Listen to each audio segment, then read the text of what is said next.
Ma'am आपका नाम? मीना वर्मा। मीना वर्मा जी, एक एफआईआर जारी हो रहा है और हम देख रहे हैं काफ़ी काफ़ी महीनों से एक सोशल मीडिया के आप पे वीडियो भी आप जारी कर रहे हैं कि आपके साथ धोखाधड़ी हुई है 10 लाख के मामले को लेकर विधायक जी की तरफ से। ये क्या मामला है, पूरा विस्तार में बताएँगी मुझे?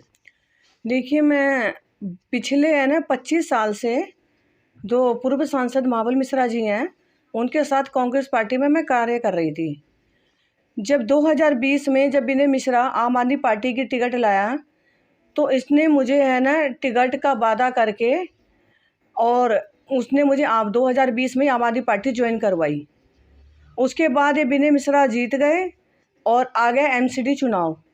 एमसीडी चुनाव आए तो फिर विनय मिश्रा जी ने टिकट दिलाने के लिए मेरे को ये कहा कि भाई पार्टी फंड के नाम पे इन्होंने मेरे से 10 लाख रुपए लिए और कहा कि पार्टी फंड लगता है 10 लाख रुपए, आप है ना 10 लाख रुपए टिकट दिलाने के नाम पे ले लिए। उसके बाद जब विनय मिश्रा ने, मुझे नहीं पता था कि विनय मिश्रा मेरे को झांसा देगा, हैं। मैं इनके विश्वास में, क्योंकि इनके परिवार के साथ मैं 25 साल से थी। मैं महाबल मिश्रा जी के साथ महाबल मिश्रा जी के लिए मैंने मेहनत करी, काम करी, अच्छी कार्यकर्ता कई पोस्टों पे मैं रही कांग्रेस पार्टी में, हैं। किराड़ी ज़िले की प्रभारी तक मैं रही, दिल्ली प्रदेश में मैं पोस्ट पे सेक्रेटरी के पोस्ट पे रही, ब्लॉक में रही मैं अध्यक्ष, काफ़ी पोस्टों पे रही। तो मुझे ये विश्वास नहीं था कि ये मेरे साथ इस तरीके से विनय मिश्रा विश्वासघात और मेरे साथ इस तरीके से धोखेबाजी करेगा। तो मैंने विश्वास करके मैंने विनय मिश्रा जी को पार्टी फंड के नाम पे, मुझे क्या पता पार्टी फंड लगता होगा, मैंने विनय मिश्रा जी को पार्टी फंड के लिए मैंने 10 लाख रुपए दिए।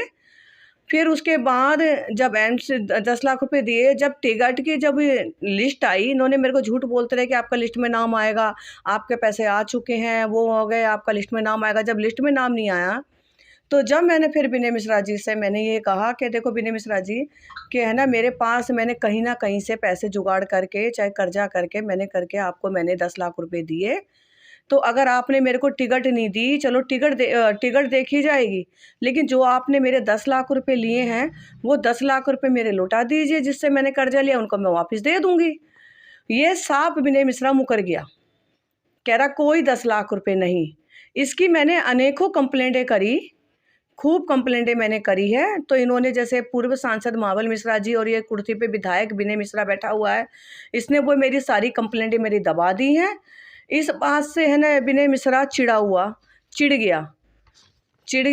अब ये घटना है 15/11/2023 की, भैया दूज की।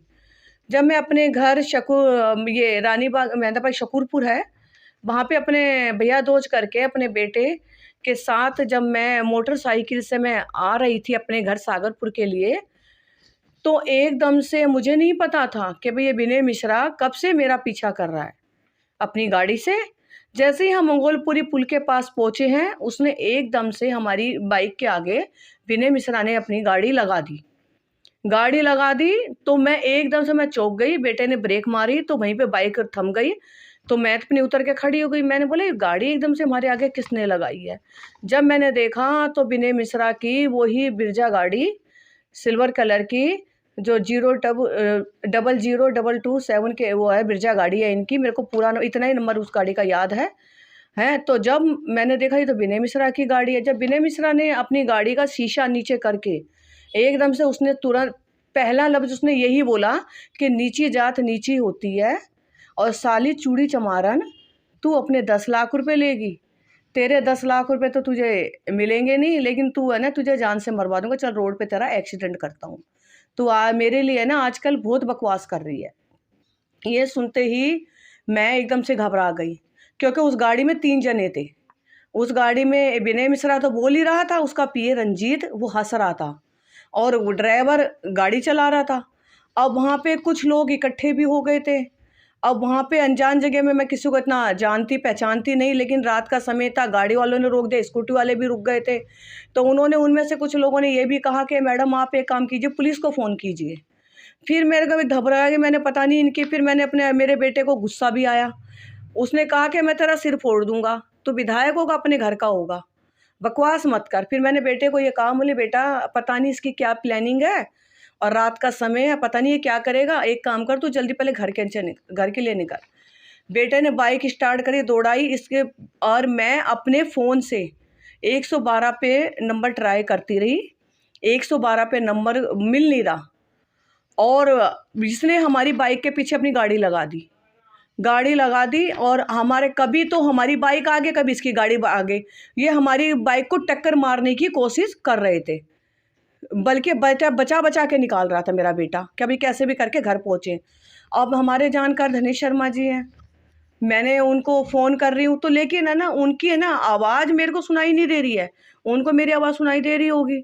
अब फ़ोन मिलाते मैं बाइक पे परेशान होते एक देखिए कि मेरी आँखों से आँसू भी निकले आए थे, मैं रोने भी लग गई थी कि मैं ये सोच के कि जिन परिवार के लिए मैंने इतनी मेहनत करी, जिस विनय मिश्रा के लिए 2020 में मैंने इतनी मेहनत करी, मैंने महाबल मिश्रा जी के लिए कांग्रेस पार्टी में जो सांसद ये बने, तो हम जैसे कार्यकर्ताओं की वजह से ही तो ये बने थे।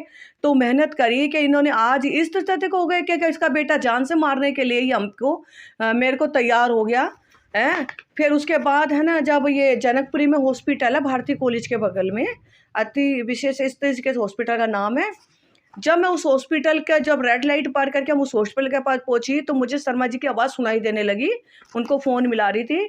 तो वो एकदम से, मैंने बोला बेटा बाइक रोक, आवाज़ आ रही है। तो वो जब मेरे को रुके हुए देख के कि फ़ोन पे किसी से बात कर रही है, उसने सामने वाले रेड लाइट से सीधा रोड पे जल्दी से उन्होंने अपनी गाड़ी घुमा के गाड़ी लेके भाग गए। फिर मैंने वहीं से है ना शर्मा जी कहने लगे कि है ना तुम मेरी तो सुनो। मैंने बोला तुम्हारी आवाज़ ही नहीं सुनाई दे रही। कह रहे मैं तुम्हारी सुन रहा हूँ, तुम्हें मेरी आवाज़ आ रही है। अब एक काम करो, तुम जल्दी से पहले पुलिस की मदद लो, पुलिस को फ़ोन करो। मैंने वहीं से 112 पे मैंने कॉल करी, वहाँ से सोलमर वाले गाड़ी PCR गाड़ी आई। फिर वहीं पे जनकपुरी की पुलिस थाने से भी फ़ोन आया। फिर उन्होंने मेरे से सारी घटना पूछी, पुलिस उन्होंने भी लिखी सारी, मेरी पुलिस वाले आए थाने के, उन्होंने लिखी। फिर उन्होंने पूछा कि मैडम मैंने जो सारी घटना बताई, उन्होंने ये कहा कि आपकी है ना घटना है ना मंगोलपुरी थाने की है, तो हम आपकी घटना है ना ये मंगोलपुरी थाने में ट्रांसफ़र कर रहे हैं। तो जब मेरे को PCR वालों ने ये देखा कि ये तो पूरी तरह घबराई हुई हैं, डरी हुई हैं, तो उन्होंने कहा मैडम आप टेंशन मत कीजिए, आपको ना आपके घर तक आपको हम छोड़ के आएंगे। तो फिर मैंने बोला कि देखो, जब मैंने आयु आशीष थे जनकपुरी के, जब उनका फ़ोन आया था मेरे पास, तो मैंने कहा रात के टाइम मैं थाने नहीं जा सकती। उन्होंने कहा मैडम आप अगले दिन थाने चले जाना, आपके पास फ़ोन आ जाएगा। तो उसके बाद मेरे को यहाँ पे हमारे यहाँ तक है ना चौक तक, वहाँ तक PCR गाड़ी हमको छोड़ कर गई रोड तक। उसके बाद हमने बोला कि अब हमारा घर आ गया है, हम चले जाएंगे। फिर अगले दिन जब किसी आईओ वगैरह का मंगोलपुरी थाने से फ़ोन आया, उन्होंने भी यही कहा कि आपका आईओ ओम प्रकाश है, आप है ना आपके पास कॉल आ जाएगी। जब आईओ ओम प्रकाश जी की मेरे पास कॉल नहीं आई, तो मैं फिर अगले दिन है ना मंगोलपुरी थाने गई।